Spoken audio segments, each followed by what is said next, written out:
Hey guys, welcome to a new video. Like, comment and subscribe if you enjoy. Without any further interruptions, enjoy the What If. Chapter 59. Troubled Thoughts. Kuchiki Byakuya silently walked the streets of Seraiti by the faint light of the moon, contemplating what was, and what was yet to come. He was on his way to the Kasumioji mansion to converse with Kumoi regarding the Kasumioji heiress situation, and if it was possible, to subtly make it known that Byakuya knew about the Bakoto manufacturing. The key was not to accuse. No, there was not enough evidence for blackmail to succeed, but instead, to remind him that there would be consequences, of the potentially lethal variety. The thought crossed his mind that he might have more success by feigning support for Kumoi, but Byakuya dismissed it. Kumoi was hardly stupid, if he was in a high enough position of power to be able to attempt a coup. He would be extremely suspicious of sudden support. No, it was best to put him in his place, with both personal and political power. Power. The 6th Division Taicho's mind wandered back to Kurosaki. The man appeared to be a catalyst for change, and impossibly quick in attaining power under pressure. He couldn't help but wonder how powerful Kurosaki would be when the crisis was over, but no sooner had Byakuya thought it had he realized the real question. What would Kurosaki do with his power when Hell was defeated? After killing Aizen, Kurosaki had merely expressed a wish for peace. But members of Soul Society had betrayed him by attacking his family, and that was something that could never be forgiven. In that respect, Byakuya and Kurosaki were like-minded. So Kurosaki would likely seek out some measure of justice, Byakuya reasoned, unless he chose to allow Soul Society to punish the Marine internally, and trust in their judgment. The Kuchiki head's expression changed minutely, a small, pensive furrowing of his eyebrows as he attempted to put himself in Kurosaki's position. No, law or not, Byakuya could not let another decide the fate of those who had wronged him so deeply, so personally. He would need to ensure that the ones responsible were never allowed to be in a position where they could make another attempt on his family.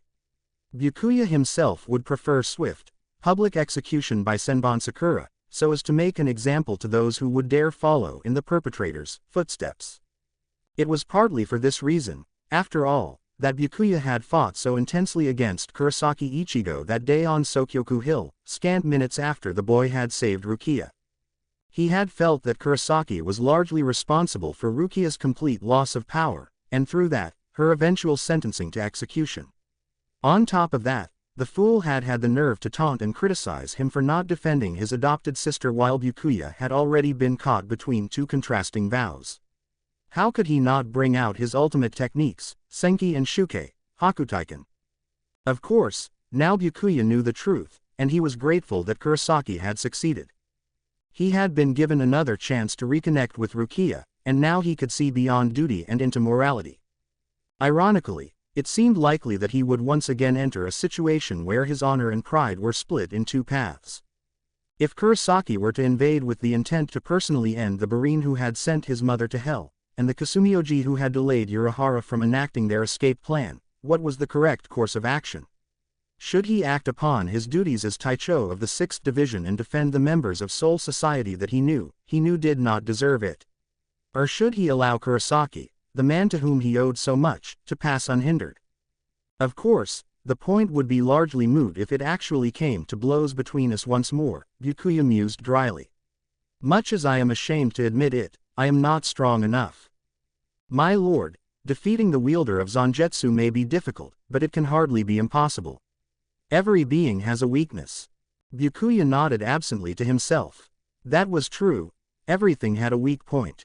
Before, Kurosaki's weak point was as obvious as his inability to control his own power, Kido. But he was evidently fixing that glaring failure, which left, what?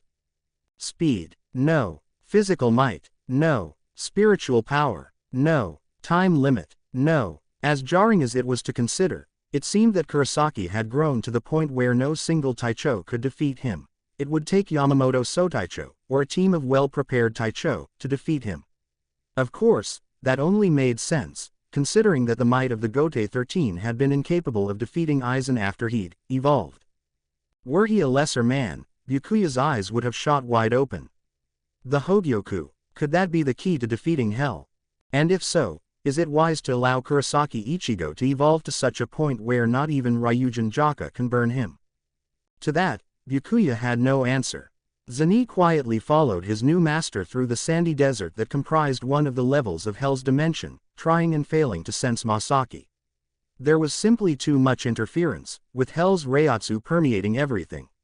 Even the sand, the decomposed corpses of countless Togabito, had a dull power to them. Hell-sama, the sands. Yes, Hell sounded amused, which Zenny took as a good sign. They're made of dead Togabito, right? Can you resurrect them, if you were ever so inclined? Of course, it is my world, after all. And unlike the lava pool, no one has ever been able to bring another back from that fate. Hell turned his face slightly to look at Zenny out of the corner of his eye. Why, thinking of bringing back Shuren? The Togabito snorted. Hardly. If I ever were to have the power to resurrect anyone, it'd be for an ally who I could trust not to stab me in the back as soon as it suits him. Or at least someone whose goals are aligned with my own. Hell's laugh resounded in the desert air. You'll have a hard time finding such a person here, Zenny. After all, this is Hell. Alliances here are born of necessity, and dropped as soon as they don't need each other anymore. Trust is a commodity that none can afford. Zenny silently conceded the point. He was alone, unique in Hell in that he was merely a soul fragment, not a full soul. Cutting off his chain would do nothing but leave him too weak to sustain his own existence. On top of that, he had a very obvious weak point, Masaki. And Hell would no doubt mercilessly use that, as would any Togabito who discovered her existence. No, it would be foolhardy to trust, to rely on anyone in Hell. Here we are. Hell suddenly came to an abrupt stop. Zenny barely avoided walking into him, but took a moment to look around. Here, we're in the middle of nowhere. You can't even see the cliffs from the next level up. Exactly. Hell stomped his right foot once, and there was a sudden rumbling underneath their feet. Not more than 2 feet in front of Hell, Zenny watched the sand depress, then sink, and then form steps down. Shortly following, the sand trickling down the sudden hole whirled about and made a smooth, polished-looking banister that followed the spiraling steps as far down as Zenny could see. Another level, naturally. Hidden, of course, this is my little secret. A place for me and my lieutenants to rest, recover, and strategize. Masaki is there as well, as an honored guest. Shall we go see her? Without waiting for a response, Hell began to descend down the staircase. Zenny followed. A few minutes later, they had reached the bottom, and stepped through the door. It took Zenny a minute to process the sudden change in lighting, but when he did, he quickly looked around. They had apparently emerged into a grand hall of some sort, dozens of meters wide and at least twice as long. Tapestries and rugs the colors of fire decorated the stone walls and floor, while at the center was an enormous table of some expensive-looking wood. The table was currently bare, but it appeared capable of hosting perhaps 20 people. On either side of the hall there was a single door, and directly opposite Zenny was much larger, decorated door. Probably Hell's quarters, or his throne room or something.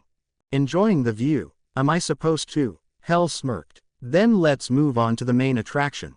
This way.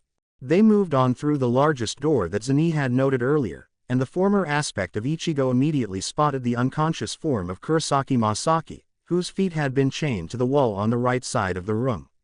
Instantly abandoning Hell, Zenny rushed to her side. Mom. Masaki stirred, blearily opening her eyes. Ichigo. Not exactly. Zenny helped her to her feet, where she was able to get a good look at him. You're Ichigo, but not, Masaki observed critically, her eyes sharpening as the remnants of sleep fled her mind. You're what Ichigo expelled. Who and what are you? His name is Zenny, and he is the reason you still exist, Hell interrupted, answering easily. I suggest you become accustomed to his presence, as he is now your protector. Now that that's settled, I would like to propose an offer to you, Kurosaki Masaki. Swear not to try to return to the living world, or to Soul Society.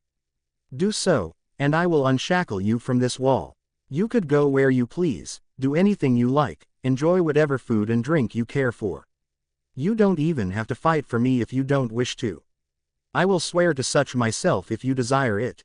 A fairer trade you will never hear. As that's so, I have a better offer, Masaki challenged. Let me out of this dimension, free me from any bindings towards you, and I promise I'll keep my son from destroying you when he comes back. Hell paused, appearing to actually consider the proposition. A tempting offer, truly, he finally replied, considering that your son, Kurosaki Ichigo, is possibly the only man with a shred of a chance to defeat me, short of the Ryo himself deigning to come after me, that is. However, I think I shall have to decline. I'm afraid my plans will require your presence here in my dimension, at least for the moment. He cocked his head to the side, his eyes losing focus briefly. It would seem that I have other business to attend to. Let us revisit the issue later, With that, Hell strode from the room. The instant he was gone, Masaki slumped in her chains, letting herself fall into a sitting position against the wall. After a moment, she turned to look at Hell's companion. So, you're my protector. Yeah, Zani sat cross-legged in front of her. Don't worry, I'll do my best to get you out. Why, aren't you Hell's slave? Not by choice. I rely on his Raryoku to exist after Ichigo cast me out of his soul. Again, why would you try to save me? Zani was silent for several moments. Just when Masaki was about to give up on receiving an answer, the Togabito opened his mouth to respond. I have not forgotten where I came from. I have my pride. And what is that supposed to mean? Masaki asked, unsure as to her protector's meaning. But Zani refused to say anything more on the subject. Ishida and Inoue re-entered the Urahara shop, the Quincy leading the way. Urahara-san. The shopkeeper in question poked his head out of a nearby door, smiling underneath his bucket hat. Ah, Ishida-kun, Inoue-chan. I've been expecting you. Come in, come in. You've been expecting us? Inoue asked as they followed the eccentric ex-Taicho. Of course, you need information on where to look for that Quincy contract, correct? Without waiting for an answer, Urahara quickly typed out a few commands into his computer, and a map of Europe and Asia appeared. I took the liberty of hijacking Mayuri's records of the Quincy. It would seem that very few Quincy had any knowledge that a contract existed, and none of them knew the contents. Many of them, however, did speak of an ancient box that was never to be opened. Of the many Quincy artifacts that Mayuri managed to locate for study, that box was not among them. I think that's your best bet for locating the contract. Clacking a few more keys, Urahara zoomed in Germany. Supposedly, the box was held in a sacred tomb made for the first Quincy. This tomb lies in a graveyard close to a town called Liechtenstein. Fitting, I suppose, considering the name's translation. Urahara tipped his hat slightly in Ishida's direction, before clacking a few more keys and pulling up some written records. The box was moved at some point. One of the accounts indicate that it was decided that the artifact was to be protected by the strongest Quincy families. Assuming that tradition continued, the Ishida family should have inherited it within the last century or so, Ryu completed. Unless it was forgotten, or presumed destroyed, of course. I'll have to go back through the family records. Are there any records indicating who had it last? Let me sort the records referring to the artifact by date and get the last one. Urahara nodded to himself, and with a few more keystrokes, a singular record appeared. This record appears approximately a decade ago. It's your grandfather, Ishida-kun. He was the last caretaker. Did he say where it was? No. Urahara smiled grimly. The record states that he laughed and spat in Mayuri's face. He didn't live long after. What were his last words? Inoue began to step away, to try to give her friend some privacy, but Ishida took her arm firmly. No, stay, please. Are you sure, Ryu? Yes. Orihime nodded and made no further motion to leave. Urahara cleared his throat. Ishida Soken's last words were thus. Rukin, Ryu, my pride, my spirit, lives on in you. I pray I have made a difference. Ishida stood in silence for almost a minute, bringing his emotions under control. A single tear strayed from his right eye, trailing its way down his cheek and chin before falling to the floor as if in slow motion. Grandfather, of course you made a difference. I wish I could show you all that your words, your teachings, have wrought. Ishida's free hand clenched. I will find the contract. I will find a way to nullify it. But before I rid the world of the contract, before I potentially condemn myself to a powerless existence, I will send Mayuri straight to the hell he deserves. Ryu shook his head, clearing it from the thoughts that had spawned from the raw, unfettered hate he held for that inhumane scientist. No, if I kill Mayuri, other captains will come after me. It's not worth it, yet. Uryu, come, Orihime, we need to see my father. I don't mind, but why do you need me to come with you? Firstly, I doubt hell would have made the contract destructible to those with Quincy powers. Therefore, your rejection abilities will prove useful. Secondly, I need you to distract me from conjuring ways to invade Soul Society and reduce Kuritsuchi Mayuri to a gibbering, tortured wreck beyond all form of human recognition before killing him. Inoue looked a little troubled, but nodded. All right, Uryu. Ichigo sat atop a tower on the roof of Las Noches, meditating on the countless spiritual ribbons that floated past. The number of hollows that lived in this dimension were staggering. It truly made him wonder about the efficiency of Shinigami to purify all the plus souls of the living world. But that was irrelevant to the task. Ichigo needed to find Grimmjow. Flashback. You want to find Grimmjow? Nell asked incredulously. Why? He's strong, but after I beat him he'll be looking for ways to improve his power. I could tell that he was that kind of guy, at least. If he's succeeded, then he'll make a powerful ally. Besides, Ichigo sighed. Too many people that have issues with me have gone after my family. Grimmjow seems like someone who would hold a grudge. I don't know if he'd go that far, but I can't take that risk. It's nothing personal, I just want to know where everyone who is pissed at me is. End flashback. Yet Ichigo was having a very hard time locating Grimmjow's Raraku, despite having looked for close to half an hour. Normally he didn't require much time at all to locate someone. The only other time he'd had this much trouble was when his mother was being held inside a Seiki prison. Since to his knowledge, Seiki did not exist in Hueco Mundo, that left only three options. Either Grimmjow was killed in Eden, he's learned to hide his presence very well, or he's not in this dimension. None of those options were particularly pleasant thoughts. Yano, I don't remember seeing him while we were becoming king of Hueco Mundo either. Ichigo frowned. That was strange. He would have thought that Grimmjow would be particularly interested in seeing whom he had to surpass to be the strongest. Straining his memory, Ichigo vaguely recalled that Grimmjow had something against Ulquiorra, but if Ulquiorra had done anything, he would have spoken up at the meeting. I suppose I'll just have to send some scouts. Maybe Nell will know a few people. Can't do that forever, King. You will need to get to know your subjects at some point, Cazador snarked.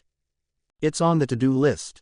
Standing and stretching for a moment, Ichigo pondered what to do next. I suppose I should continue training my Kido. Maybe Lisa will know something. I doubt Hiyori bothers much with Kido. Perhaps, but you should rest. It has been a long day, and a tired ruler does not give the appropriate impression to hollows. Silently acknowledging the point, Ichigo flickered back to the entrance of Las Noches and re-entered. Without a word, Pesci bowed and led Ichigo to the quarters that Aizen had once resided in. The room was relatively simple. There was a comfortable-looking bed, and an ornate writing desk. There was a simple dresser with a few other sets of clothes, and atop it was a sturdy-appearing sword mount. On closer inspection, the mount was decorated with what looked like ripples flowing from a full moon. Aizen must have really loved Kyoka Suigetsu. Hey, Zangetsu, do you mind if I put you up there while I'm asleep? I do not mind, but remember that it does not matter where I am physically, I am always with you. Nodding at the reminder, Ichigo gingerly put his Zanpakuto on the sword mount. That done, he stripped out of his Shinigami garments and paused at his hollow vest. After a moment, he decided to leave it on. It was certainly comfortable enough he often forgot he wore it. Falling onto the bed, Ichigo closed his eyes and fell away from reality. Ichigo was staring at man with slick-backed dark hair, whose eyes were wide, pleading with him to see reason. You don't understand. There is a reason why it is this way. The man cried out. And what reason is that? Ichigo spat. The evil in life remain evil in death, Akio. Don't the good in life deserve a paradise free of those who abused their chance at life? Ichigo's eyes shot open. What the fuck was that? It's no good, Kenryu muttered. It's too late. Kurosaki Ichigo is no longer in this world. Enryu made frantic miming movements. No, I don't know where he went. I know we took longer than expected to make our decision, but now he's not even here. The barrier surrounding the house let out a gong, and Kenryu frowned. I wonder who that is. Enryu, Guard Rurochio-sama. Enryu nodded sharply, and Kenryu stepped outside to see a Shinigami captain. Hello. Hi, I'm your neighbor, Kurosaki Isshin. My son told me about you, and asked me to bring you this note. He gestured with it. Kenryu took the paper quickly and scanned it. Hey, sorry for having to up and leave. Things are worse than you know regarding hell. But about your situation, I had a talk with Kuchiki Byakuya. He's going to talk/intimidate Kumoi into leaving you alone, using my history for saving noble girls to make him back off. Kumoi shouldn't give you any problems for a while, but that still leaves the hell situation. It's not safe to go back to Soul Society yet, so my dad, the man who's bringing you the note, is going to offer his assistance in protecting the heiress. But that assistance comes with a price. You need to use your Kido to set up barriers around our house too. If we're to combine forces, it needs to be both ways. We'll expect you to help guard my sisters too. If you take our help and don't help out in turn, well, you won't like my response. Make your choice. Stand alone or stand together. Kurosaki Ichigo. Kenryu nodded. The choice was easy, and while it would normally be beyond his authority to make such decisions, for Rurochio's protection he would happily accept any punishment she doled out. We accept. We stand together. Isshin smiled. Then let's get started. Next door, a certain mod soul was sitting in Ichigo's room, staring at nothing. The Kurosaki home felt a lot lighter, Kon reflected, now that Yuzu had been rescued. Ichigo had brought her home just like he'd promised. But that had been hours and hours ago, and while he'd stolen a few quick looks to confirm that she was alright, Kon hadn't mustered the nerve to talk to Yuzu and express what? That he was so incredibly relieved that she was safe and unharmed. That he loved her just as much as the rest of her family. But that's just it, Kon thought bitterly. I'm not part of her family. She's never known me. She always thought that I was a mere toy, never knowing that I'm just as alive as she is. Kon clenched his fists, angry at himself for feeling the way he did. Was it so wrong that he considered her family? That he considered himself a big brother to her, just like Ichigo did? Not for the first time, Kon began to curse the circumstances of his birth, no, creation. He was a mod soul. Why couldn't he have been born like a normal human, or even as a spirit in the Rukongai? Why was he denied the chance for a childhood, the chance to truly live? Damn it, he wanted to live. He wanted to run, and jump for joy, and hug his family, and weep in relief that Ichigo had saved their sister. And then he wanted to enjoy everything life had to offer, from food to beauty to sex to anything else that could make him feel alive. But it was impossible. Kon sighed, uncurling his fists and bringing his, no, Ichigo's, hands up to look at them. I have no body of my own, except that lion plush. And even if I were to convince Urahara to make me a Gigai and some forged records, then Soul Society would find me. Kon collapsed onto Ichigo's bed. If I had a body of my own, then I would eventually slip up.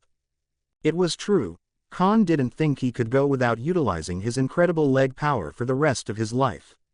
Not when he could run as fast as he wanted into the wind, not if it would save a life by getting someone to the hospital in time. And when I do, Soul Society will detect it and realize that I'm a mod soul. And then, Kon was under no illusions of just how ruthless Soul Society could be. They considered him subhuman, theirs to create or destroy at their leisure. How many mod souls had been mercilessly destroyed when the project that created them was cancelled? It would only be a matter of time if they detected him. They would wait until Ichigo and Isshin were otherwise occupied, and snatch him. The mod soul was barely aware of how his, no, Ichigo's, cheeks felt the slow trickle of tears sliding down Ichigo's face. It wasn't fair. He had just as much right to live as anyone else. Why was it that he could only survive? Kon. Startled, Kon sat up straight. There, in the doorway, was the girl he had prayed for Ichigo to rescue. Yuzu. Yuzu walked over to him without hesitation and climbed up on the bed before giving him a hug. Are you all right? Kon choked out a laugh. Me, I'm fine. Then why didn't you come down to join us? She asked curiously, pulling away. Or hug me back. Oh, how he had wanted to return her embrace. It was warm, and caring, and, Kon cut that thought short. It doesn't freak you out. Khan retorted. I'm in your brother's body. I'm obviously not human. Karen told me that you cried for me, Yuzu said softly, which silenced Khan instantly. When I was that way, Karen overheard Ichi-ni talking to you, and heard you crying and asking how you could help. Ichi-ni trusts you to protect our family. And you protected Karen and Dad. She gave him another hug, this time not letting go. If you can think and feel and cry, then I think you're human. Thank you, Khan-ni. Heart in his throat, Khan couldn't help himself. He clutched his sister close and wept. Chapter 60. Progress. Chad sat in class, though only a small portion of his attention was spent on the class itself. It was the next day following the incredible revelations that everyone had seemed determined to drop on him at Urahara's shop. Ichigo had manifested an inner Togabito. His dad was a Shinigami. Quincy arrows sent souls to hell. The Ryo was probably not going to help. And now everyone had their missions. Ishida and Inoue were tracking down and handling the Quincy contract. Ichigo had volunteered with several Vizard-turned-Arrancar, and how had that happened anyway, to safeguard Hueco Mundo? Urahara was moving the Dongai, an entire dimension, Chad thought incredulously, with Mayuri. Everyone else was training to be able to handle Togabito. Everyone was busy. Except me. Chad might have been bothered by the thought, had he not made the decision by himself. He could have been training with everyone else. Chad knew his strength would have been welcomed in the group. But he had chosen to go to class instead. Someone had to be there to safeguard the school, one of the locations with the largest concentrations of reishi and karakura. As Ishida and Inoue were both busy, and Ichigo wasn't even in the dimension, it fell to him. Chad didn't begrudge them the choice. Fixing Ishida's powers was important as well, possibly more important in the grand scheme of things. Ending the contract, removing it from existence, could have far-reaching effects. The souls slain by Quincy's might be released from hell, weakening him. But there was no way to know until they located the contract. So for now, Chad knew what he needed to do. He would defend those unable to defend themselves, and use his arms to protect, just as his abuelo had taught him, just as Ichigo had done for him. For that was the universal price of gaining power. Once you had the power, you were obligated to use it, for good or for ill.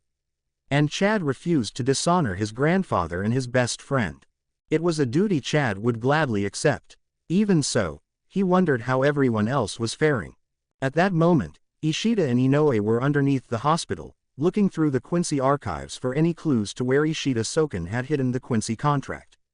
Although Ishida Ruken had known nothing of any contract, he had granted them access to the Hall of Records the night before. The pair of teens had been there all night, researching, but thus far had found nothing. Ishida let out a quiet sigh of tired frustration and set down the book he was paging through. Again, he had found nothing useful. Despite having narrowed the search to within Soken's lifetime, there was an enormous amount of material to search through. Removing his glasses and rubbing his eyes, he looked over to Inoue with the intention to ask her how her search was going. But upon seeing her, he kept his mouth shut. Inoue had fallen asleep, her chin on her chest.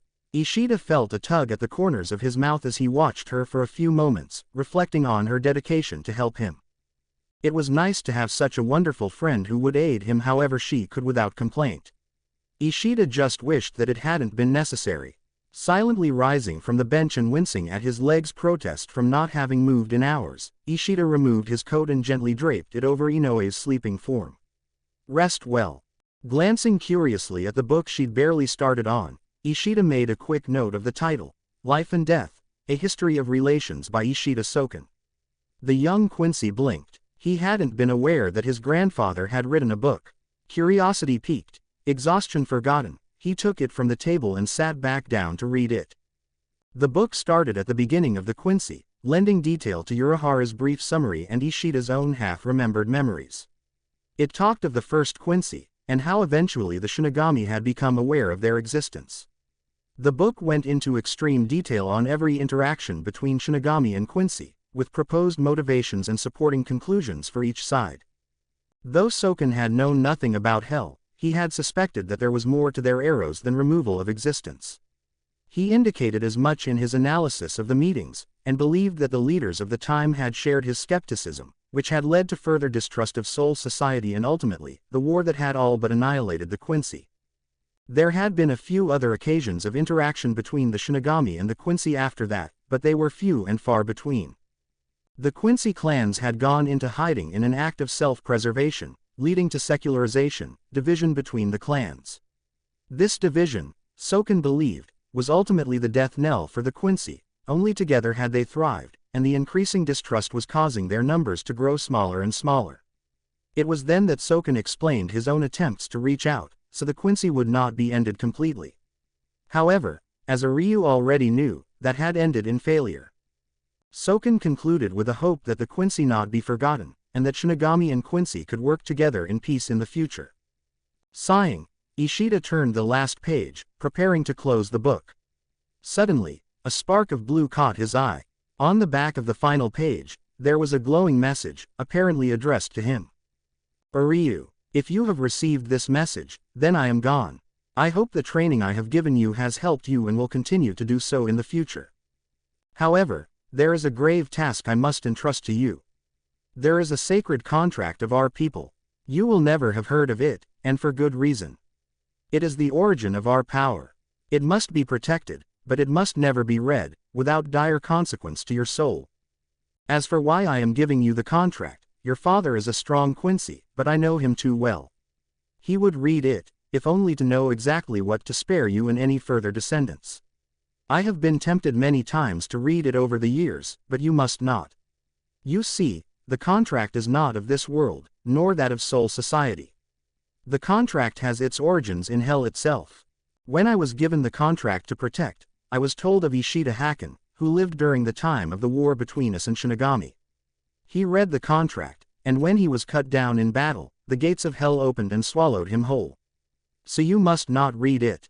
The contract can be found at our old training ground, underneath the stump that we used to sit on as we ate lunch together.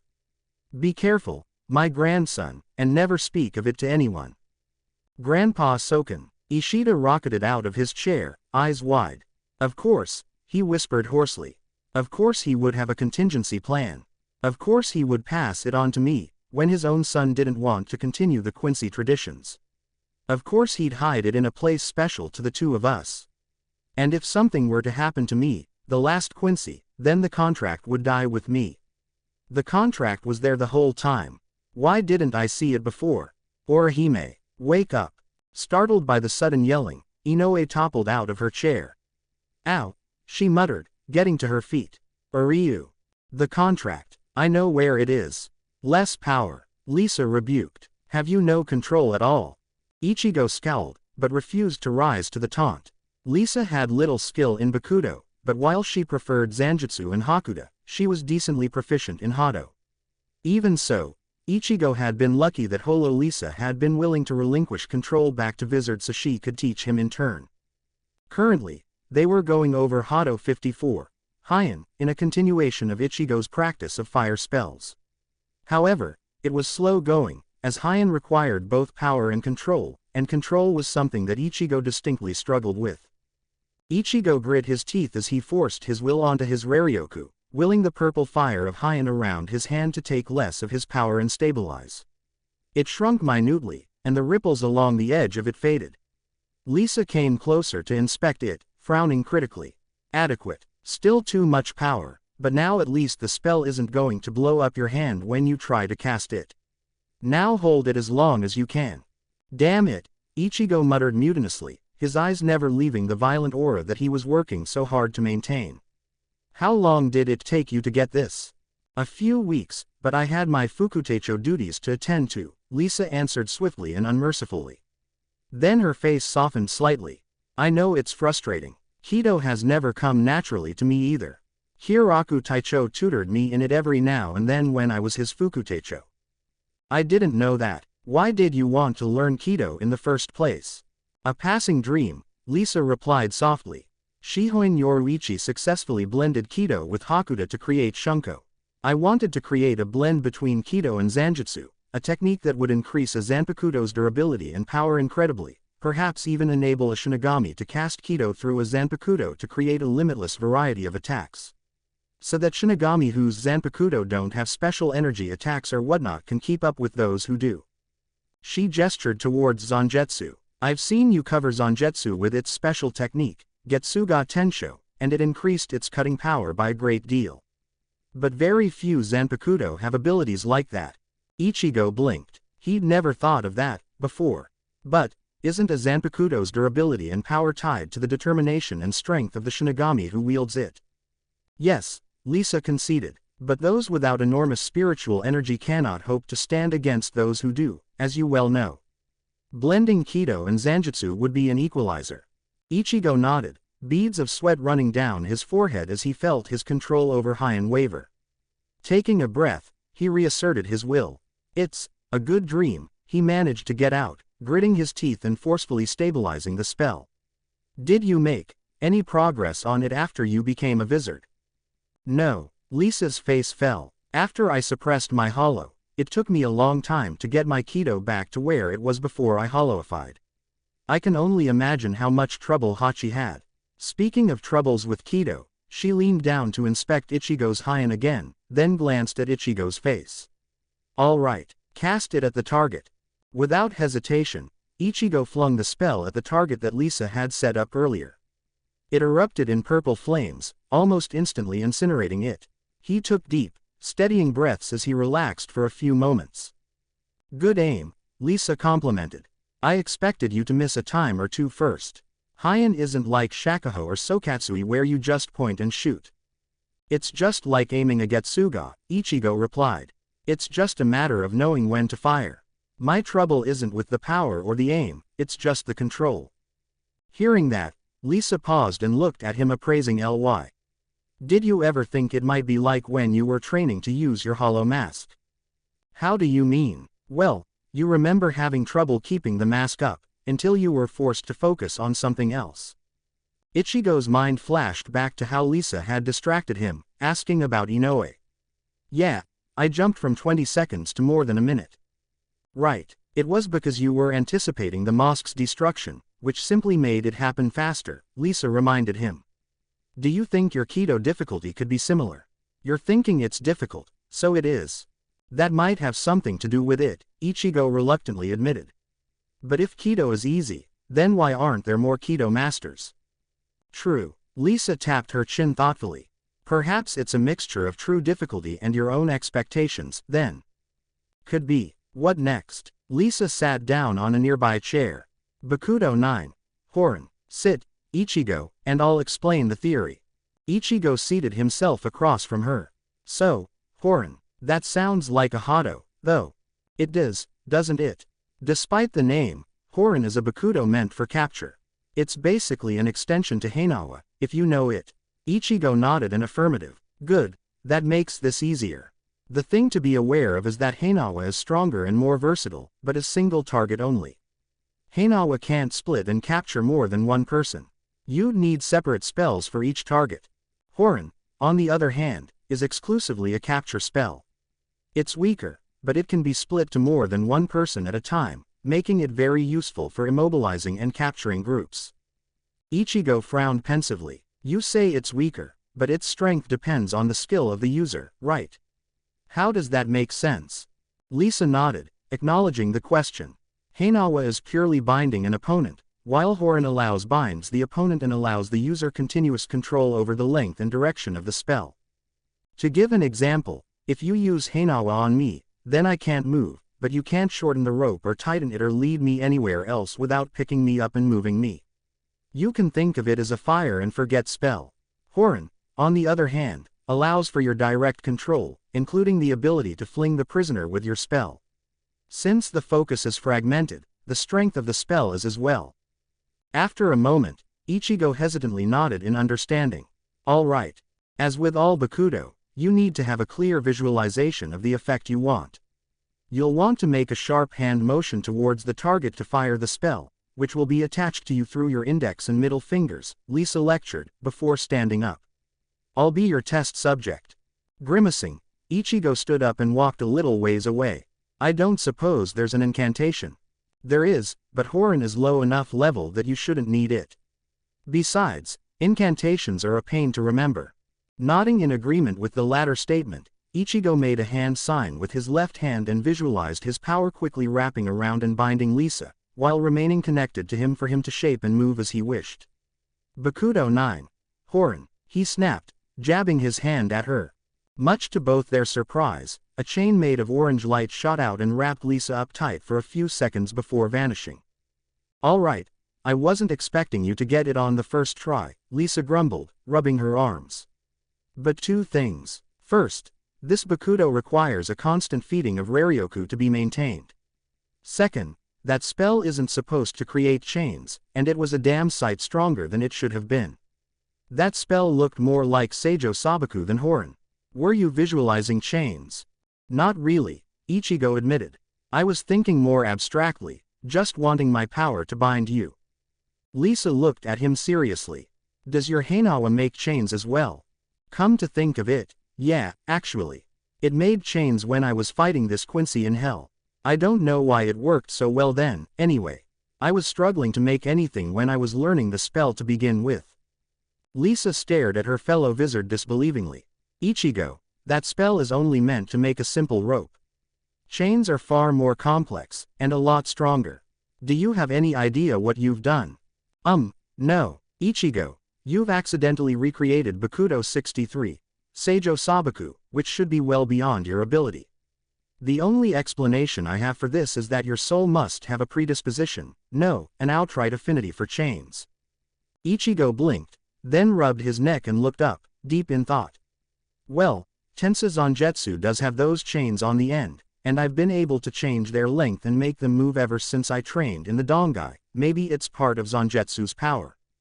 "No, Ichigo, my power, and my younger form's power, has always been the Getsuga Tensho, a compression of your power." "Well, it certainly ain't my power. Which means it must be one innately Ichigo's." "Whoa, badass, Ichigo, knew I made a good decision agreeing to team up with you. I'm gonna have to see if I can do anything with chains." Ichigo looked at Lisa with wide eyes. "Zangetsu says that he's got nothing to do with it, and Cazador de la Luna is denying involvement as well. They agree with you that it's probably an affinity of mine." Lisa ran up and grabbed Ichigo's hands in her own. "Ichigo, you can't let this go to waste. With a chain affinity that lends itself so well to Bakudo, you could make a personalized seal for hell, binding him for good." Relief, sweet, glorious relief rushed through Ichigo's veins. Finally, he didn't feel overwhelmed with the prospect of learning enough Bakudo to finish hell. Finally, he knew how to keep moving forward.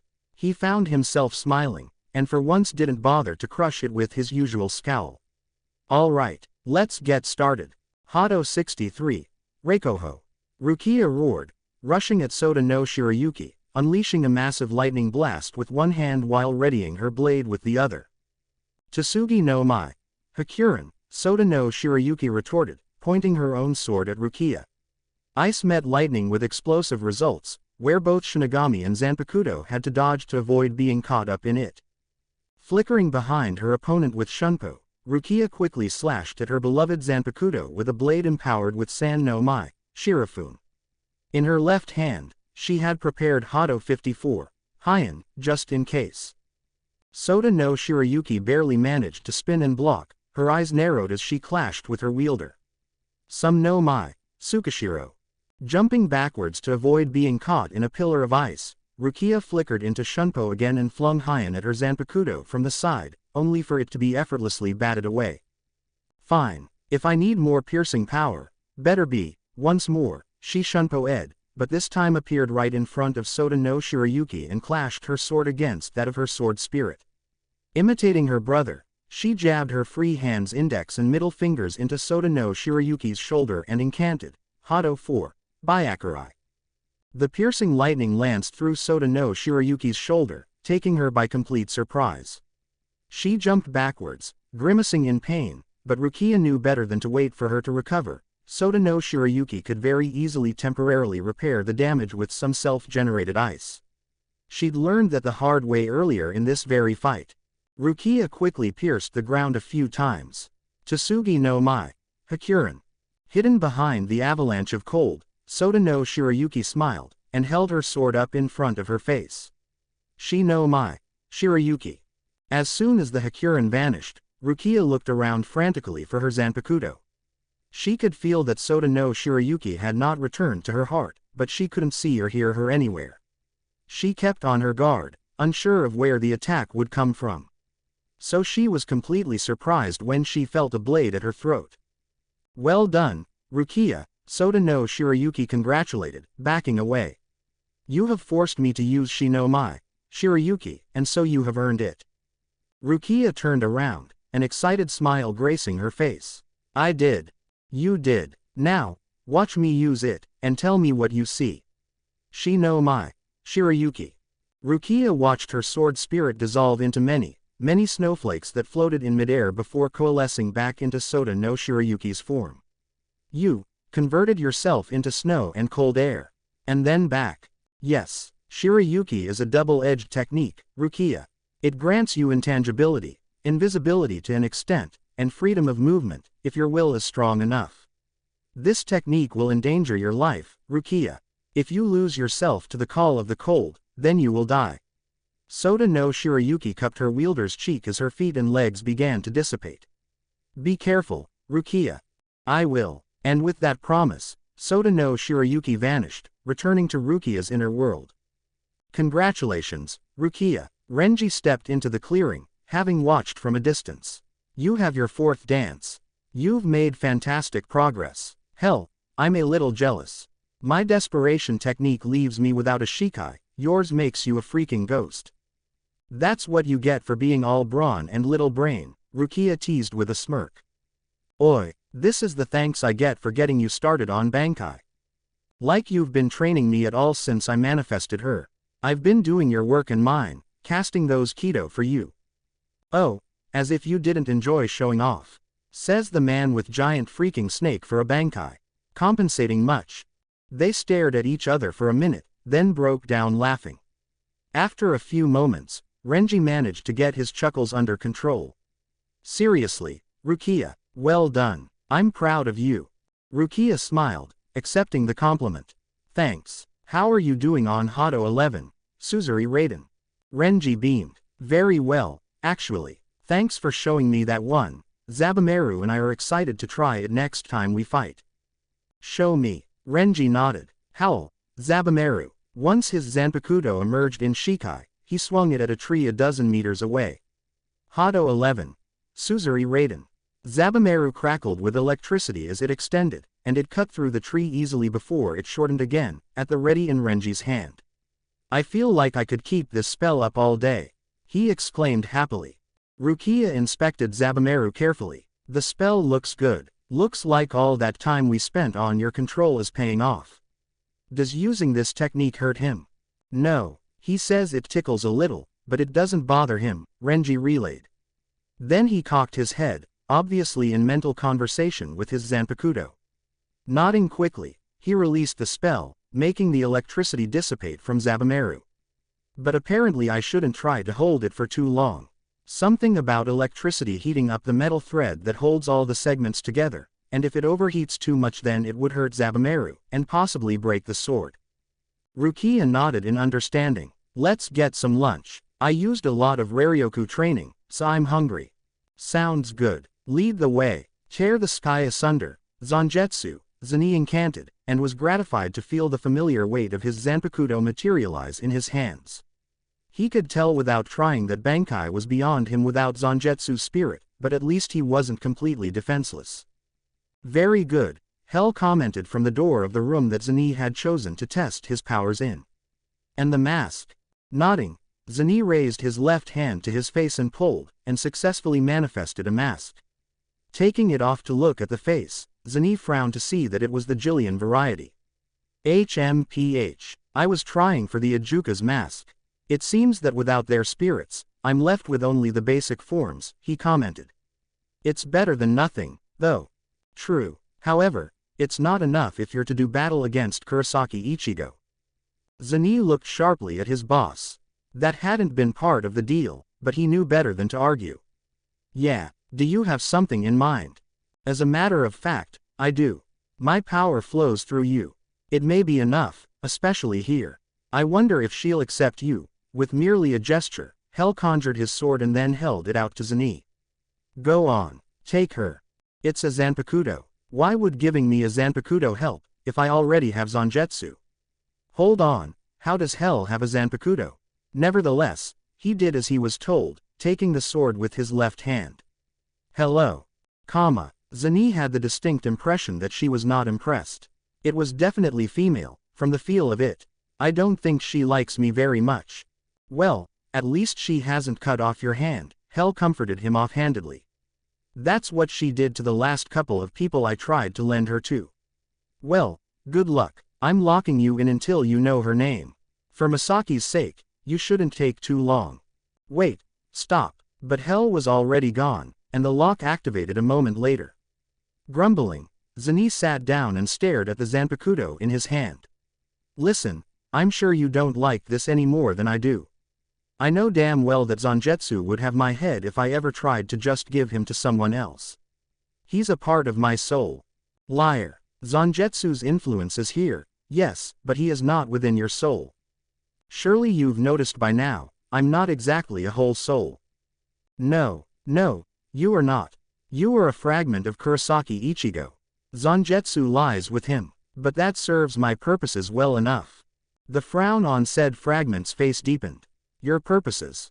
None of your concern. Suffice to say that I am not happy with my master, and that our goals are aligned, for the moment. Then may I know your name so I may wield you in battle? No, I do not know you. I do not trust you. What I do know is not promising. Tell me, would you trust a discarded fragment of a powerful soul being kept alive by my master for his own plans? Silently, Zani had to admit that she had a point.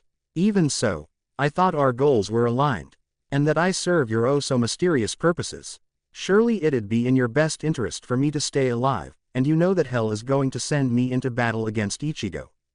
After all, if I die, then who knows when the next sucker will come along who you'll be able to tolerate. You twist my words against me. Clever. Zani nearly dropped the Zanpakuto as it suddenly burned his hand. But cleverness alone is not enough to raise yourself above me. You will not command me. But we may work together, nonetheless. Very well. My name is... Chapter 61. Preparation. Ichigo tiredly dragged himself back to his room after the long day of training. Quietly setting Zangetsu up on the sword mount and stripping down, he collapsed onto the bed, exhausted but satisfied with the day's work. Kido-wise, Ichigo was pretty happy with his progress. After some experimentation, Ichigo and Lisa had discovered that he could generate and manipulate chains on his own with some concentration. The downside was that without a pre-existing Bakudo acting as a guide, Ichigo had a harder time directing his intent, making them move more slowly. In comparison to using Heinawa, the chains moved at a snail's pace. Lisa thought, and Ichigo agreed, that it was probably just a matter of practice. It was an ability Ichigo had never used before, after all, so it was only natural that he needed to train himself in using it. In between training the chains, Lisa had lectured Ichigo on the difference between standard Bakudo and true seals. Flashback. Alright, Ichigo, sit down and I'll explain it like it was explained to me, Lisa ordered. Seeing her student take a seat, she nodded. Bakudo, as you probably already know, are supplementary spells. They don't usually do any direct damage, but the key thing to remember is that they are temporary. Let me give you an example. If a seated officer in the Gote 13 used a Bakudo on someone who didn't try to break it, the spell would dissolve within minutes. If a Fukutecho cast, then it could last a few hours, maybe. If a Taicho skilled at Kido, like Kuchiki Byakuya, cast, perhaps a day or two if they really tried. The reason for this is that anything with Raryoku resists being bound by foreign Raryoku. For this reason, seals were invented. Seals are designed to completely subjugate the item or person being sealed, for as close to eternity as we can manage. They are not something used lightly, and only the very best can ever use them with any degree of effectiveness. To be sealed and thrown into prison is one of the harshest punishments that can be handed down by the Central 46. Ichigo nodded. But how do seals work for so much longer than normal Bakudo? As I understand it, seals work by being empowered by the sealed, Lisa intoned gravely. Think for a moment on your own seal. Your power is bound, kept at bay and unable to be utilized until you break the seal. And it is powered by the very energy it seals. This is the truth about seals. Ichigo's eyes widened in sudden comprehension. Oh, so that's why Urahara's seal against Aizen needed him to be weakened first. So that Urahara's power would be temporarily greater than Aizen's, so the seal could overpower Aizen's resistance. Once it was there, then it wouldn't matter if Aizen got any stronger, because the seal would grow stronger with him. Exactly, Lisa confirmed, pleased. However, that's all I know about seals. My control and power never even got close to enough to be able to try one out. You'll be better off talking to Hachi. End flashback. Nodding to himself, Ichigo mentally shifted gears to think about Hiyori and Love. They were doing well, and both could now use Sero consistently. Thankfully, as Neliel was teaching them, there had been no danger since she could just eat their Sero and fire it in a safe direction. They were just getting started on Sonito when Lisa had willingly given control of her body back to her inner hollow and joined them. They're starting to understand what it means to work together, Cazador mused. How long until we have them fight for each other's sword? Ichigo shrugged. I was thinking about getting that started either tomorrow or the next day, really. I'd like to visit Hachi and get some tips about seals before we start though. It'd be nice if I could practice on their berserk forms. Ah, I wanted to fight them. We don't want to maim any of them, Cazador, Ichigo reminded. Tell you what, if any of them turn out to have regeneration, I'll let you fight them. Works for me. Silence fell for a minute, and Ichigo's eyes began to flutter shut when he heard something too quiet to make out. Zanjetsu. Cazador, you guys say something. No, nope. Why? Forget it. Probably just my imagination. That decided, Ichigo closed his eyes and began to drift away. The red and orange hues of sunset were soothing, relaxing to look at. They always had been, but the troubles of the world intruded even on this peaceful moment. This world is imperfect, Ichigo said softly, leaning on the railing as he took in the view. Why can't we all just live together in peace? Why must people always start conflict over stupid things? Well, his friend thought aloud, conflict shows people who they really are, and gives people a chance to grow, to change. Maybe that's the point. If all that exists is peace, then is there any reason to grow beyond what is already there? Maybe people know that, somewhere inside, and subconsciously want that chance.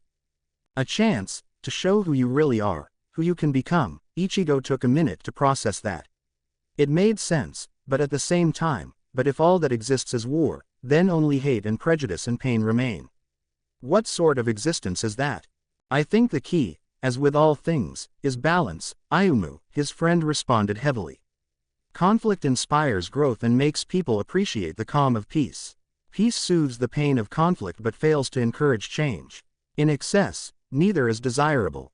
This balance is what people need and search for, even if they struggle to find it. Balance, huh, Ichigo? No. Ayumu murmured quietly, watching the sky paint mosaics upon the clouds that would never repeat themselves exactly. Where does power fall into that balance, Akio? There are good people who suffer from evil men with power, without any means of fighting back. Where is the balance of conflict and peace there? Akio took a few moments to gather his thoughts before answering. I believe that evil is always toppled, eventually.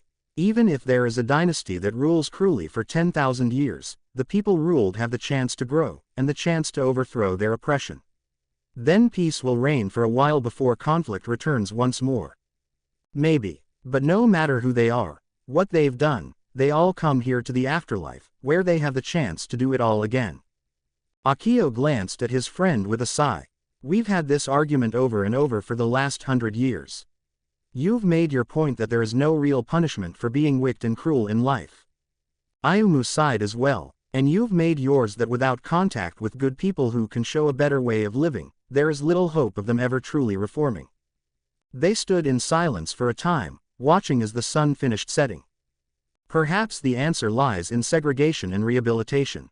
The men down there do it all the time, incarceration and punishment to fit the crime. They separate their evil from the masses, and some manage to make redeem themselves. Their law is frequently flawed and sometimes sends innocent men into punishment they do not deserve, Akio observed. Also, Very few of those they do imprison are truly evil. Yes, but they don't have access to the tools we do.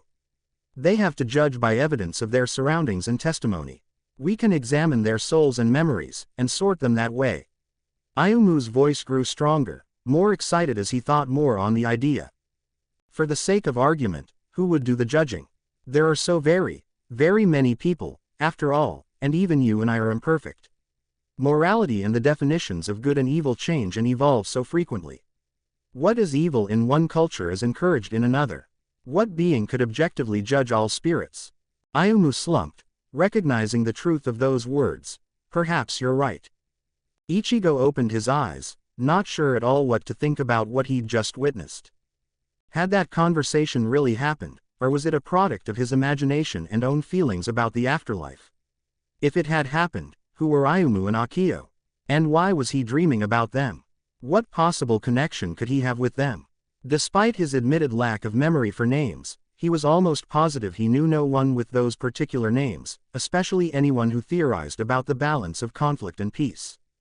It doesn't make sense. Ichigo rubbed his temples, trying to stave off a headache. And I felt like I was Ayumu. Who are they? Ishida and Inoue stood in the secluded training grounds that were well within the Ishida property, silently paying their respects. Oryu bowed his head and prayed that his grandfather's soul was safe and happy wherever it was now. With any luck, he had already been born and was living as a happy child. I'm sorry, Grandpa Soken. I know you told me to protect it. But I must destroy this contract. Inoue was quiet, appreciating the serenity of the area. It was calm, undisturbed, almost detached from the world. She couldn't hear anything but the quiet sounds of nature. It was quite peaceful and relaxing, now that she thought about it. It's strange, how can a contract with hell be in such a heavenly place like this? Finally, Ishida raised his head. There was no use waiting any longer. Slowly, he walked over to the stump and set down his bag, pulling out a pair of spades. Taking one up, he began to dig. Inoue opened her mouth to ask why Ishida wasn't just using his powers to blast the earth away from the stump, but shut it upon realizing that it wasn't her place to decide. This was Ishida Soken's legacy to his grandson. It was up to Ryu on how to unearth it. Picking up the other spade and ignoring how tired she was, she got to work. Half an hour later, Ishida held a simple wooden box with a single quincy cross carved into the top. Hesitantly, Ishida opened it. Inside was a roll of parchment, not having yellowed at all despite its obvious age. Should I try to reject it now? Ishida bit his lip, then closed the lid. No, we don't know if my powers will vanish when the contract does. We'll destroy it after hell's put down for good. That way I can still send Togobito back to hell.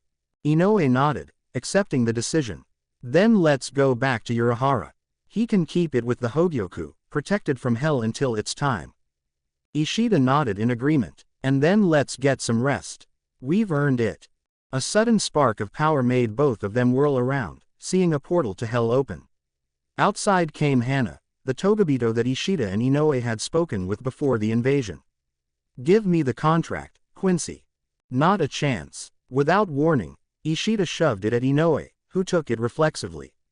Go, now, I'll keep her occupied. Nodding, Inoue instantly summoned her Santen Keshun as a platform and leapt atop it. Grabbing onto an edge with one hand and the box with the other, she took off. Don't think I'm gonna let you get away. Hana cried out, leaping to intercept before Ishida flashed in front of her with a burst of Herenkyaku, already firing a burst of arrow from his bow.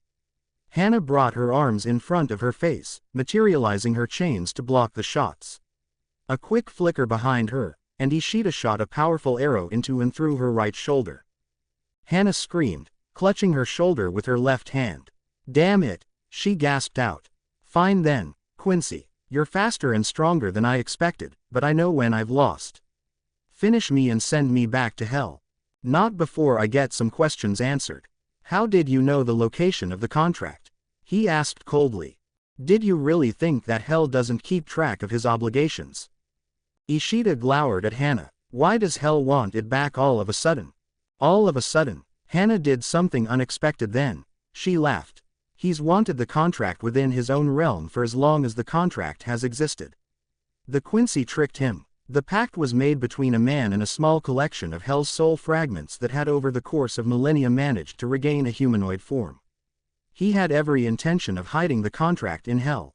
Let me guess, Ishida interrupted dryly. The first Quincy stole the contract and sealed it in that box, which hides its spiritual signature and keeps Hell from finding and reclaiming it. Then he somehow shattered the collection of fragments again to prevent the Quincy from being hunted down. Hannah sobered quickly, giving the archer a piercing look. You're smarter than you look. No, it was only common sense, Ishida shot back.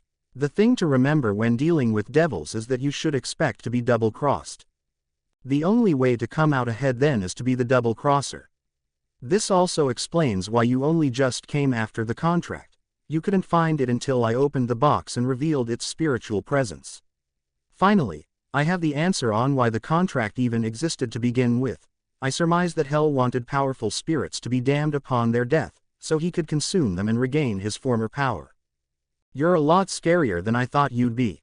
I'll remember that when we meet again. See that you do. And with that, Ishida shot her in the head, making her collapse, blood and brain matter leaking onto the grass below. As soon as the portal to Hell opened to reclaim the corpse, he turned on his heel and used Herenkyaku to join up with Inoue. He had a contract to deal with. Shinomai. Shirayuki, Rukia intoned, holding the hilt of her sword up to her face and allowing a cold wind to carry her Zanpakuto's ribbon around her. She felt her feet and legs transform into mere cold air and snowflakes. She felt the cold flow up her body and dissolve more and more of her. It felt good, refreshing even, like an icy cold shower after a hot summer day. Finally, the technique reached her head, and it felt right, it felt easy, as though she were finally returning home. She began to relax, content with.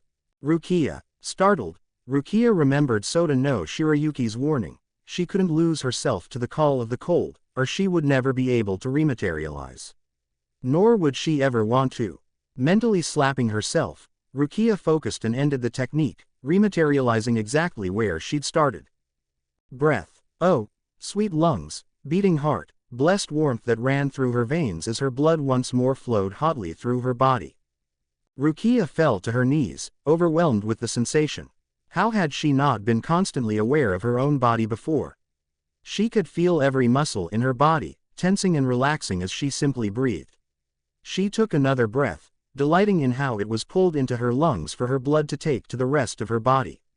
You definitely weren't kidding when you said this would endanger my life, she thought wearily. There is a reason why you had to earn it, Rukia. You had to prove you had the mental strength to retain yourself while joining with nature. And that's why I need to practice. If my first time trying that had been in the midst of battle. Yes, Shirayuki's tone was concerned, but accepting. Please be careful. You know I will. Deciding to give herself a few more minutes before trying the technique again, she glanced at Renji, who had unleashed his Bankai and was quietly meditating, communing with Hahio Zabumaru. She wasn't sure why. All he had said was that he had an idea but needed to consult with the Bankai spirit to make sure. At the moment, Hahio Zabumaru was coiled loosely around Renji, protecting him during their communion. Frowning, Rukia returned her attentions back to the situation at hand. She had to master the Shinomai. She wanted to prove that Soda no Shirayuki had not made a mistake in sharing the technique, that she was capable of using it effectively. Resolve filled her, and she once again held her Zanpakuto up to her face. Shinomai. Shirayuki. Byakuya barely repressed a frown, hiding his frustration. His request for a meeting with Kumoi the previous day had been politely refused. He had been informed that Kumoi had been too busy at the time, already in a meeting with some buyers for the Kasumioji weapons. As the heiress was not present, it had fallen to Kumoi to handle the matter. As meetings with buyers could take many hours as they negotiated an acceptable trade, Byakuya had decided to return the next day. However, now he had been given a different excuse. Could you repeat that? The servant of the Kasumioji practically shook as he addressed the head of the Kuchiki directly. I apologize, Kuchiki-sama, but Kumoi-sama is not here. He is currently in a meeting with Kanogi Shu-sama. I see. Byakuya took a moment to recall what he knew about the Kanogi. To his consternation, he knew very little, only that they were a family associated with the Kasumioji. He vaguely remembered seeing a notice about an engagement, which he normally cared little for, but in this case the betrothed were obvious. Kanogi Shu is engaged to the Kasumioji heiress, correct? Byakuya half-questioned. Yes, Kuchiki-sama. Nodding absently, Byakuya re-evaluated his opinion of Kumoi. Not only was he intelligent, but also quite sly. By interacting with Kasumioji Rurochio's fiancé, Kumoi was able to play both sides. Rurochio would be afraid for her fiancé's life. On the other hand, as the Kanogi boy was young, it would almost certainly be easy for Kumoi to install him as a puppet ruler. All in all, it was a very good move. Rurochio would have to return in order to retain control over her clan, and that was when Kumoi would strike. But Kumoi was not the only fish in this political pond. Byakuya's mind was already calculating how to turn the new circumstance to his advantage. Their meeting is fortuitous for me, then, Byakuya commented, as I would speak with them both. The matter is somewhat time-sensitive, so I truly must meet with them. The servant looked torn, before apparently coming to a decision. Please wait here. I shall return shortly. He bowed deeply, then vanished through the door that had been behind him. Byakuya did not have to wait long, as the same servant came back and guided him into a meeting room. Inside was only an old man with long gray hair and large reflective glasses. This must be Kumoi. Kanogi Shu was not present. Byakuya had expected no less, however, and as he sat at the table for tea he began the standard pleasantries. Thank you for meeting with me on such short notice. You have been quite busy of late. Kumoi smiled. It is of course my pleasure to host the head of the Kuchiki. But yes, I am afraid that my time has become something of a precious commodity in the clan recently. Hardly one to leave an opening such as that. Byakuya switched gears momentarily. Ah, yes, I heard from one of the servants yesterday that the heiress has gone missing. To Kumoi's credit, his eyes only briefly reflected malice as his smile gave way to a just somber enough expression. Hardly anyone would have noticed, but Byakuya's eyes were accustomed to high-speed movement and he'd been looking for such a reaction. Yes, that is indeed the case. I had thought that she understood the responsibilities of her position, but she is young yet. There is time to learn, and I am capable of running the day-to-day clan matters until she can be found. Smooth, Byakuya noted, minimizing the problem, explaining it as follies of youth, and an implied promise that he'll help her grow into her position without overstepping his authority. It was no wonder that Kumoi had grown to such an influential position in the clan. A servant came in then and served them both some tea. Byakuya sipped his tea lightly, using the brief silence to formulate how to continue. Coming to a decision, he set his tea down. I have come regarding some particularly interesting rumors, he finally told the man. Oh, what rumors would these be? Rumors about weapons with special abilities, not unlike a Zanpakuto in some ways. Creating such a thing would almost certainly be forbidden, Kumoi answered calmly, his pleasant expression cooling slightly. Byakuya met his gaze evenly. Naturally, it also follows that if such a thing were to be encountered by any member of the Gote 13, then we would have to act upon it in accordance with Soul Society law. However, if such a thing were to be encountered by Kurosaki Ichigo or his affiliates. Yes, Aizen Sosuke took his mother hostage after gaining the power of the Hogyoku. The Barine banished his mother to hell with forbidden knowledge. The Togabito kidnapped his sisters by taking advantage of the chains of hell. It is only natural that Kurosaki Ichigo is now paranoid about the well-being of his family. At this point, I believe it likely he would lash out at anyone who attempted to harm a woman of any age, or at anyone displaying strange new powers. Once the immediate threat was eliminated, he would almost certainly follow it to the top to ensure it would not happen again, and then, Byakuya sighed. Well, he is young, and does not yet understand that sometimes we must make allowances for nobility. I only just succeeded in curbing him from eradicating the Barine for the conspiracy of a few, and that was when we needed their knowledge. I have my doubts I could do it again so soon. Judging from the slightly paler face Kumoi sported, Byakuya was certain he had made his point nicely. Rising to his feet, he inclined his head slightly towards the man who'd been convinced he held all the strings. Have a pleasant day. With that, he turned on his heel and departed. A few moments later, Kumoi angrily seized the teapot and made to throw it, but stopped himself at the last moment. He had an image to maintain, and evidence of his temper would not be wise to display. Carefully, with hands shaking from mingled anger and fear, he set the teapot back down. They know. They know.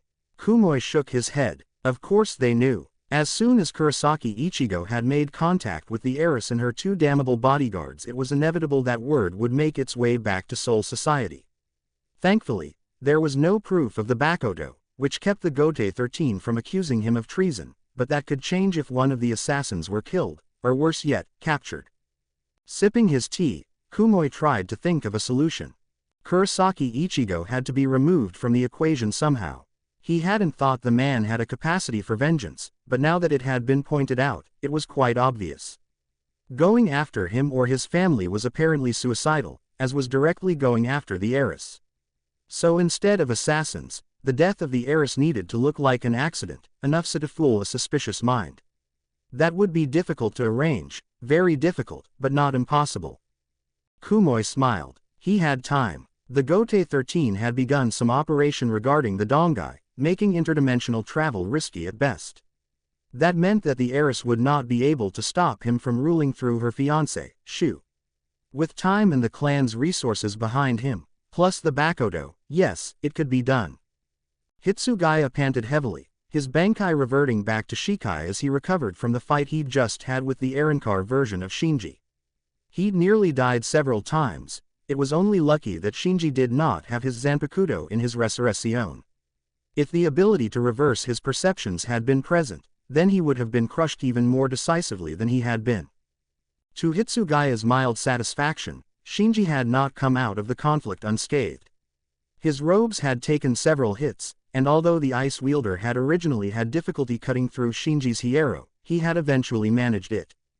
However, Shinji had overwhelmed Hitsugaya completely with only the use of Sero and Hakuda after he had unleashed his Resurrection. Hitsugaya's ice dragons had been obliterated by Sero, and he'd been made aware of an important weakness. Namely, that he took too long gathering the power to do anything. Long enough that Shinji could tell with near 100% certainty exactly what Hitsugaya was about to do, and counter it. Hey, Toshiro, good fight. You're getting better. Might wanna focus some on your Shunpo, though. Shinji nodded, sealing his Resurrection and snagging Sakanade out of the air as it reappeared. Finally managing to regain control of his own breathing, Hitsugaya straightened and nodded to the Arrancar. Thanks. He decided not to bother with his standard correction about how he preferred to be addressed. Shinji had been a Taicho long before he had, and frankly he felt that anyone who had proven they could kick his ass could call him what they liked. Hitsugaya sat and leaned against a boulder. Once he felt up to it, he'd train on his Shunpo and the quickness of his techniques. How is it that I even became a Taicho, if a Taicho who can't use his Zanpakuto can beat me even with mine? You're feelin' pretty down about yourself now, aren't ya? Shinji asked. Without waiting for an answer, he plopped down and sat next to his opponent. Don't worry too much about it. You specialize in your Zanpakuto abilities, which ain't necessarily a bad thing. Most Taicho class Shinigami are specialists in some way or another, especially when they're somewhat new to the position. And you, what did you specialize in as a Shinigami? Well, when Shinji didn't have me, he specialized in Kido, believe it or not. He could even spot and break some of Aizen's illusions, when they weren't made with Kyoka Suigetsu, that is. Besides Kido, he favored Zanjutsu. He was alright at Hakuda, mostly from sparring with Hiyori. Hollow Shinji scratched at his chin for a moment. Didn't care much for Shunpo, though he got better at it when he became a Taicho. That made Hitsugaya feel a bit better. And now? Well, now Shinji's decent with the Kido harder now, with hollow powers messing with the control needed, but he prefers using our mask and Zanjutsu with Shunpo. He worked pretty hard to bring his Shunpo up to snuff, just in case the Shinigami found us. As for me, though, Hollow Shinji grinned. Me, I like screwing with people's heads before I get up close, so I'm working on my Sonido. I'm looking forward to being able to use Sakanade in Resurrection. Hitsugaya grimaced at the thought. So, I need to round myself out a bit. Something like that. Shinji says that you should work on your Zanjutsu so you can swing faster and harder. Hirinmaru's abilities are great, but if they get in close you have to be able to handle that too. Oh, and Shunpo, speed up your movements a bit more. Nodding in understanding, the 10th Division leader stood. All right, thanks again. No problem. Hollow Shinji waved him off. As the diminutive Taicho left to go train some more, he leaned back against the boulder. The fight with the kid had tired him, but he had to push Toshiro to greater heights. The kid had potential, and with some effort he could even make it to Yamamoto's level, in a few centuries of course, but everyone had to start somewhere. And of course, it doesn't hurt that training him also trains us, Shinji pointed out. And you're making an ally out of him. What can I say? We've gotta be strong enough to survive, and we don't trust Yamamoto. Having Toshiro on our side can only help. I'm not criticizing. You're doing a good job. You sound surprised. I am a part of you, after all. Well, yeah, I'm surprised. I never thought that we could get along so well. I wonder if this is how Ichigo and Cazador work together. Suddenly, alarms sounded, signaling that another Togabito or group thereof had entered the living world. Hollow Shinji tensed, waiting for Urahara's instructions. If the numbers were too many for Ichigo's human friends and the Shinigami allies to handle, Urahara would order them to help out. Was now the time. The speaker crackled with static before Urahara's voice came through. There are 3 Togabito this time. Kurosaki Isshin has already dispatched one of them. Abarai Renji, Kuchiki Rukia and Sato Yasutora are fighting the remaining 2. Patching them in now. More static, then it cleared up. Sato, report. Togabito at the school grounds. I punched him in the face to get his attention. Now he's following me to the forest. Difficulty level on a scale of 1 to 10. 4. Slightly slower than me, and he's pissed off. Should be easy to surprise him once I have some cover. Good. Abarai, ours just went down. I distracted it while Rukia used her new technique to sneak up on and assassinate it. Ambiguous gender. Fair enough. Isshin. After what happened last time, I took no chances. As soon as she appeared I Shunpo-ed behind her and Getsuga-ed her head off. Yuzu's going to kill me for upending the table, though. She'd just set down dinner, too.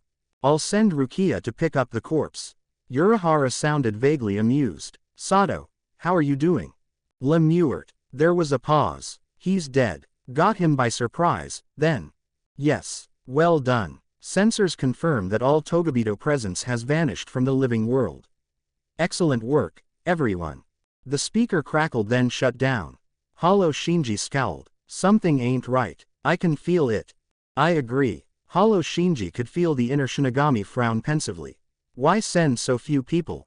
And so easily killed? There's another agenda here. The attack feels like a distraction. Yeah, but a distraction from what? I wish I knew. But if it's not in the living world, it's gotta be in Hueco Mundo or inside the Hell Dimension itself. Then let's get back to work. We've gotta be strong enough for when the time comes. You got it. Chapter 62. Unity. Fire. There was fire everywhere that Ichigo could see. But he couldn't pay attention to that, not now. There was too much on the line. He had to push Hell back into his own dimension, or the living world would be conquered entirely, fire or no fire. He dashed forward with the speed of Sonito, holding Tensa Zangetsu with both hands as he once again engaged in combat with Hell. A black Getsuga writhed against Tensa Zangetsu, strengthening it, empowering it as Ichigo struck again and again, but Hell continued to simply dance out of the way of each attack. Buildings crumbled from the sheer Reiatsu unleashed with every swing of Ichigo's blade, but to his fury he just couldn't hit him. Does it feel good to let loose like this? Do you even care about all the humans who die every time you try to hit me? Hell taunted. How many have you, personally, killed so far? I'd guess around 200 or 300 so far, just from the people trapped in the last few buildings. And those were by accident. He laughed cruelly. And you still think you don't deserve a place in my realm? No, I know exactly where I'm going when I die, Ichigo spat. But that's fine, as long as you die first. Getsuga Tensho. Hell stood still that time, and the technique separated his torso from his legs, before his body shattered like a mirror, revealing Kurosaki Masaki.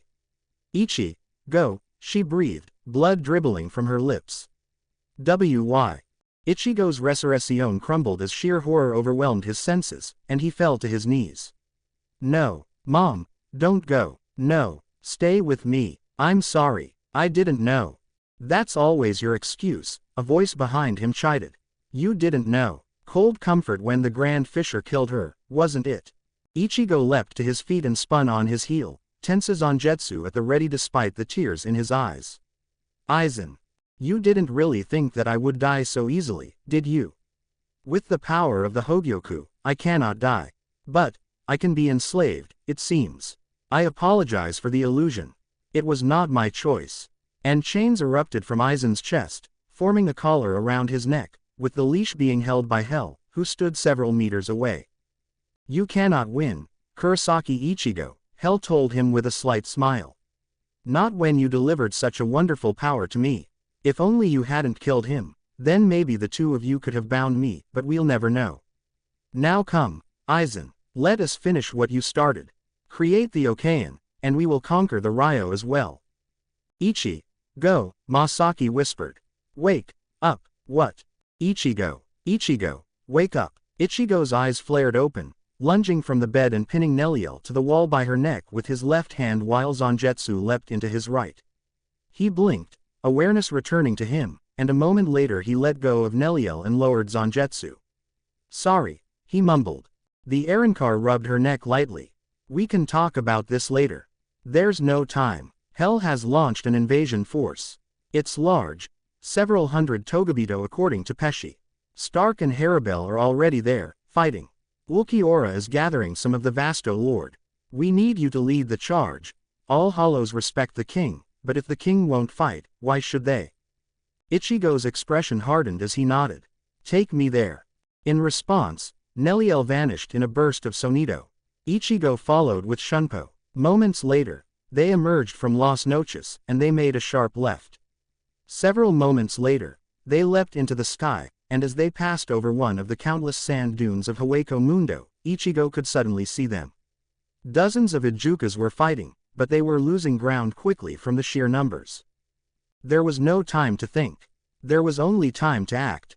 With a swipe of his hand, Ichigo materialized his Ijuka's mask and flared his power, thrusting his left hand forward. Sero. Chains. Someone called from the back, and suddenly every Togabito crouched down and materialized their chains of hell, forming a protective shield over the front of the army. Ichigo's Sero impacted, but failed to cut through. Hollows. To me, Ichigo roared, materializing the white Zangetsu in his left hand. He held both forward, ribbons wrapping around his arms as he assumed the familiar stance.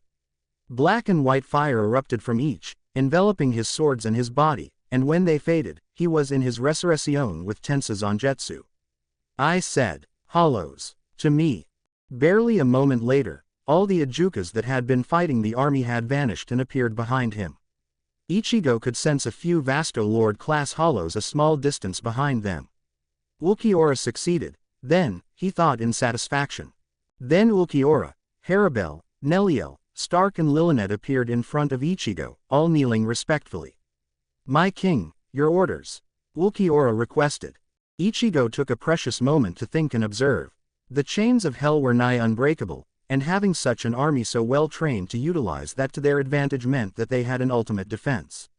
He would have to think about how hell had such a trained army so quickly later. But they had materialized the chains in only one direction. Could they do it in all directions? There was only way to find out. Surround them, and on my command, everyone use their most powerful Sero. Form a espada, each of you take a side and a legion of Hollows to attack with. I've got the front alone. Ulquiorra, I want you to use your Segunda Etapa and Lanza del Relampago from above. Yes, sire, came the overwhelmingly loud response, and the Hollows quickly began rushing to follow their orders. Kurosaki Ichigo. Ulquiorra's eyes betrayed nothing, but Ichigo got the sense that he approved of the tactic. My liege, please be aware that if you mix your blood with a Sero, it becomes far more powerful. We call it the Gran Rey Sero. It was one of the two things Aizen forbade his espada from using within Las Noches. As the king of Hueco Mundo, you will be expected to use this. Ichigo nodded, accepting the knowledge. With his message received, Ulquiorra vanished with Sonido to follow Ichigo's orders. They're surrounding us. The same commanding Togabito as before bellowed. Formation E. The army of Togobito quickly shifted, forming 4 ranks in each of the 4 cardinal directions. They're accustomed to such tactics, Let's see if it'll protect them. Ichigo began to charge a Sero between his horns, and watched in satisfaction as every other hollow there began to do the same. There were a myriad of colors, everything from canary yellow to primrose pink to royal purple. Heeding Ulquiorra's words, Ichigo brought his left hand up to his left horn and pierced his palm, letting blood drip into the Sero. He almost stumbled when the Sero grew both in size and raw power, changing from a bloody crimson to a swirling mix of pitch and azure. But a moment later, he was ready. Now, Gray Ray Sero. Sero, came the answering scream from every hollow there.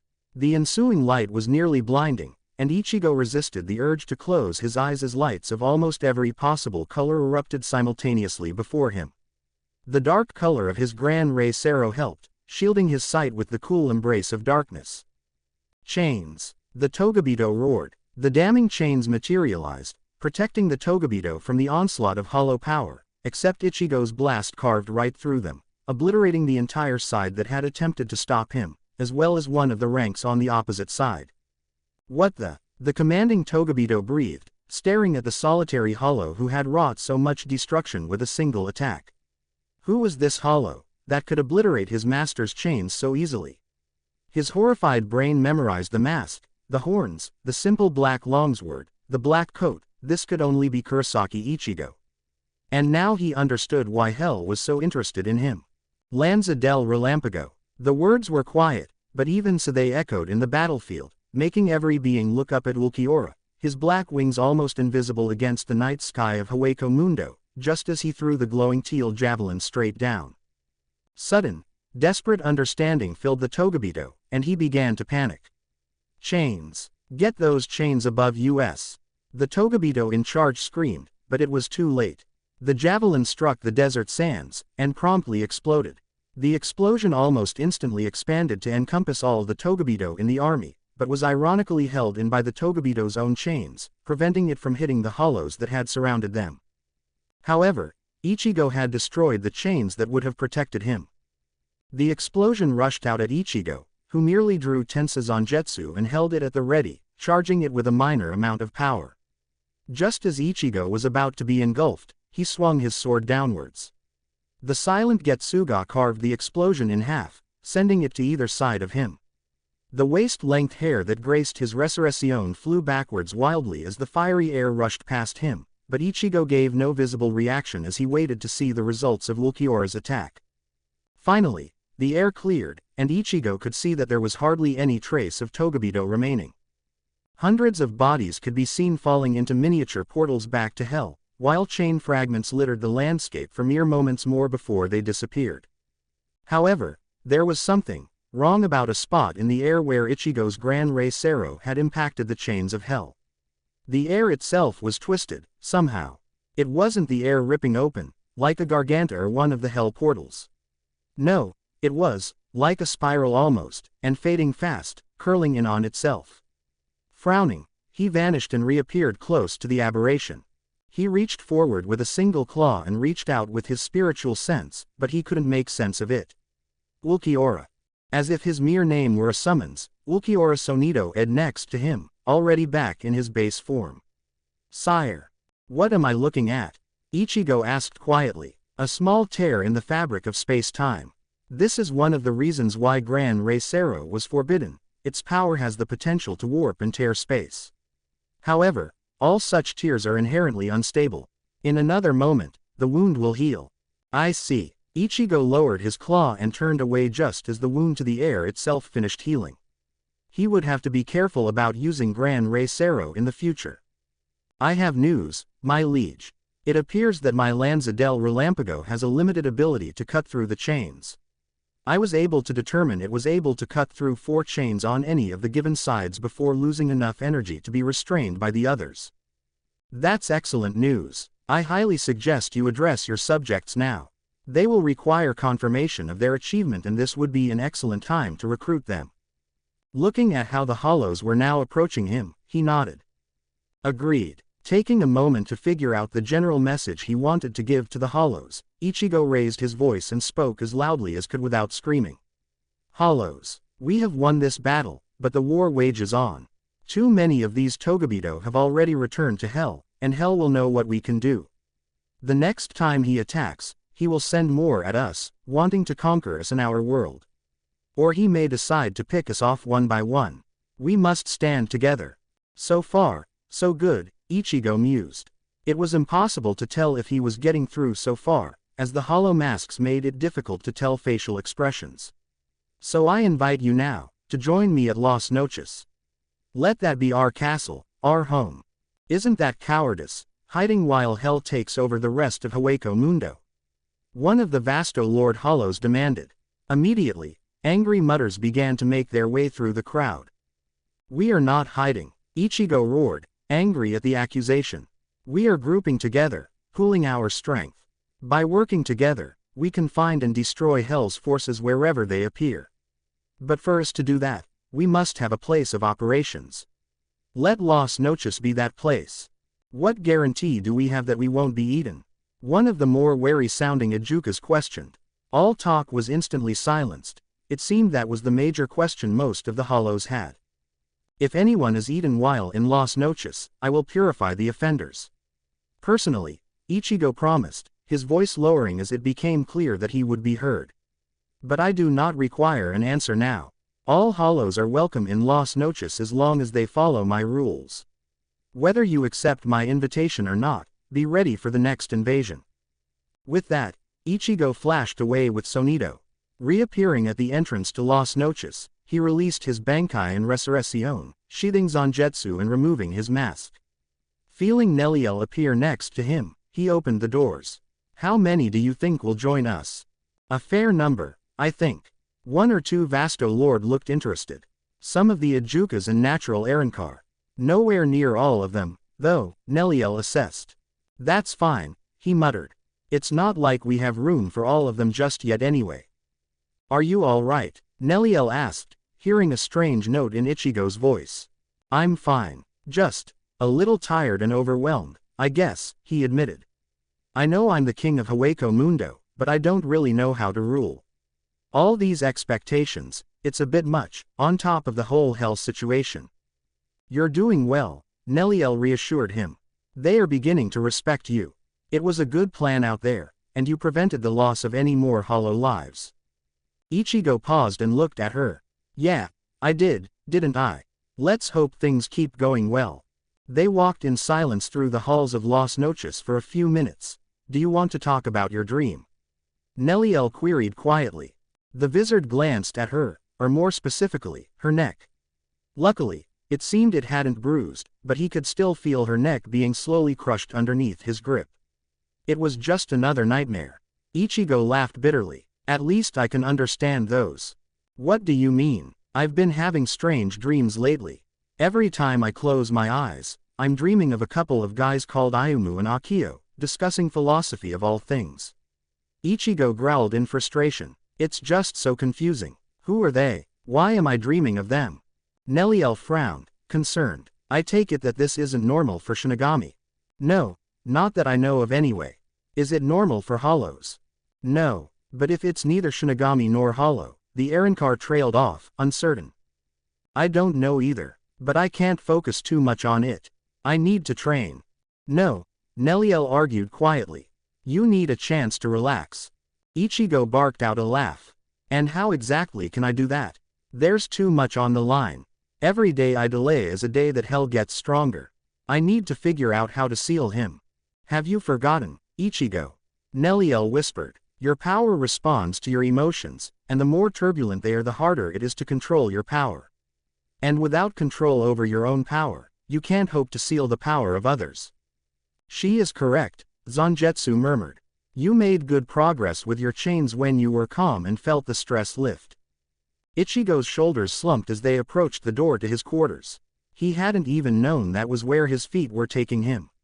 Yeah, you're right. I guess I can take a few hours off and try to get myself together. Neliel suddenly stepped in front of him and turned to meet his eyes. Ichigo, I was once in a similar position to you, she told him, eyes soft with understanding.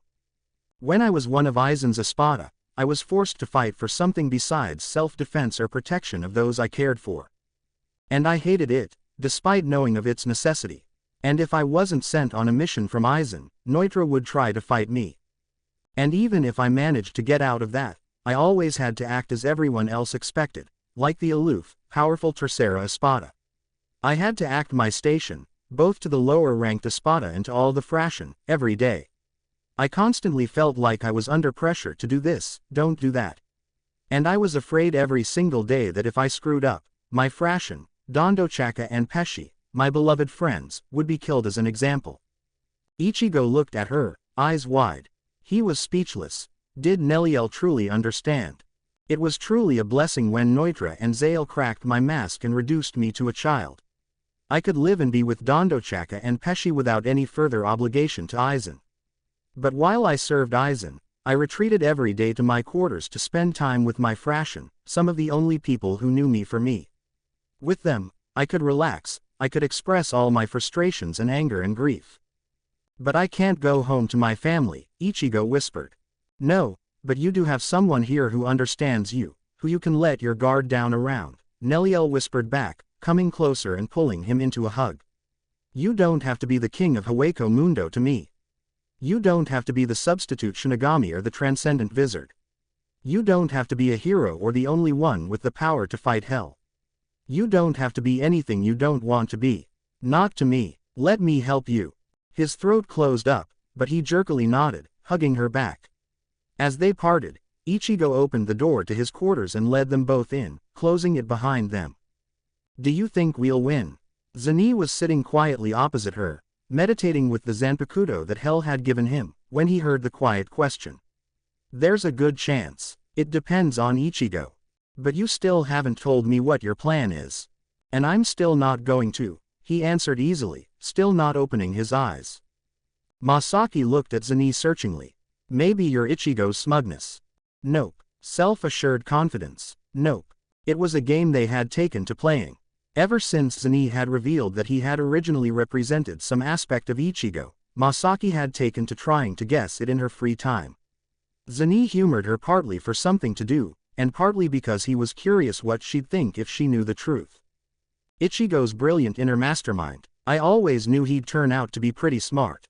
Good guess, but no. Ichigo is pretty smart, though. He does well in school, but it doesn't challenge him much. Masaki nodded pensively. Sense of chivalry.